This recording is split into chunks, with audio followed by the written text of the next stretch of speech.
Hey, welcome. It's 2 days before Christmas, so it felt appropriate to do a Christmas themed video. As you can see from the title, today we're talking about Eyes Wide Shut. Now, I couldn't help but notice watching Eyes Wide Shut that there's a lot of Christmas trees in this movie, too many to be a mistake.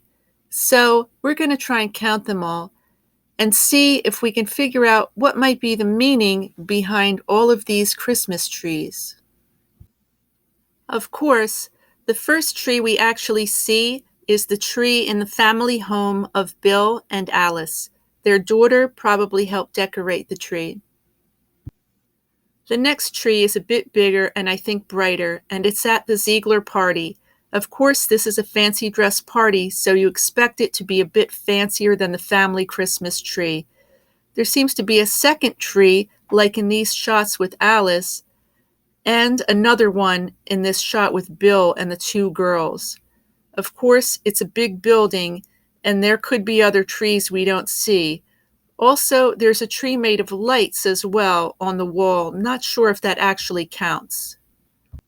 Next, at Bill's office, we see a couple of different trees, including one little one on top of the front counter that's not lit up, and another larger tree with a few random lights on it that honestly doesn't look very impressive.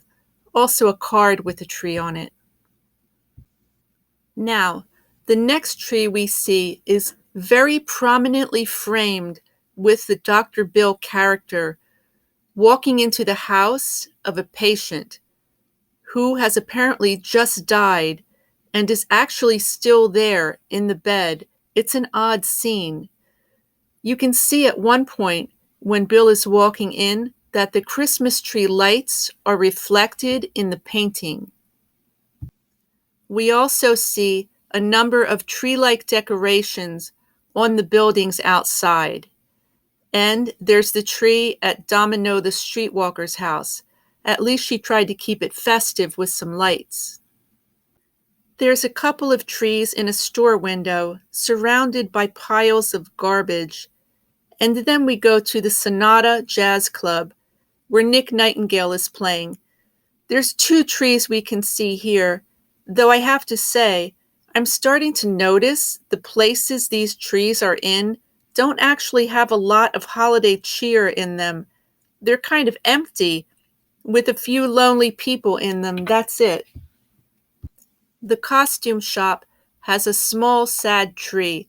Also, why does this costume shop have such a high security door like that? It's odd. After that, we pull up to the mansion party, and we in fact see a lot of evergreen trees outside. Of course, they're still in the ground and alive, and they don't have lights or decorations. But then neither does the mansion party. There's no Christmas decorations at all inside the cult party of Red Cloak. There's a really lackluster tree in Nick Nightingale's hotel, and a tree in a building on the street as Dr. Bill is being followed. And again, there's a Christmas tree in the hospital lobby area. And one last tree I see in the upper right corner of the toy store. Now, I'm sure I've missed a couple of trees here and there because I count at least 17 trees, many of which appear multiple times. And I know there's also a lot of decorations on the street, but it can't be a coincidence that there are so many Christmas trees in this movie. Now, what exactly do all of these Christmas trees represent? Well, the modern Christmas tree can technically be dated back to the 1500s in several European countries like Germany and Estonia. But what predated that? If we go back even further to pre-Christian eras, we find that some pagan communities had a sort of tree worship. This is Yggdrasil, the world tree as it's called. It comes from Norse mythology over 700 years ago. The tree is sort of central to this universe, and everything else exists around and from it. But if we go back even further, we find the ancient Romans, who may have decorated their houses with evergreen trees during a yearly celebration called Saturnalia. This took place at the end of December and was characterized by a party atmosphere that involved upending the social norms of Roman society. Everything was permitted. And there would also have been a sacrifice at the Temple of Saturn. Sound familiar? There's a similar atmosphere at the Cult Mansion party in Eyes Wide Shut.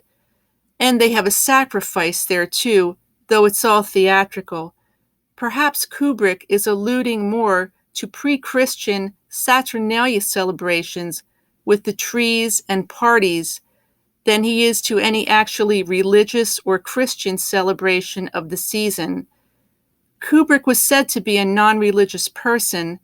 I think 2001: A Space Odyssey was once called an agnostic prayer, but I think pre-Christian and Roman cult practices are what's being hinted at here. To sum up, it's no coincidence that there are definitely lots of Christmas trees, lights, and decorations all over Eyes Wide Shut.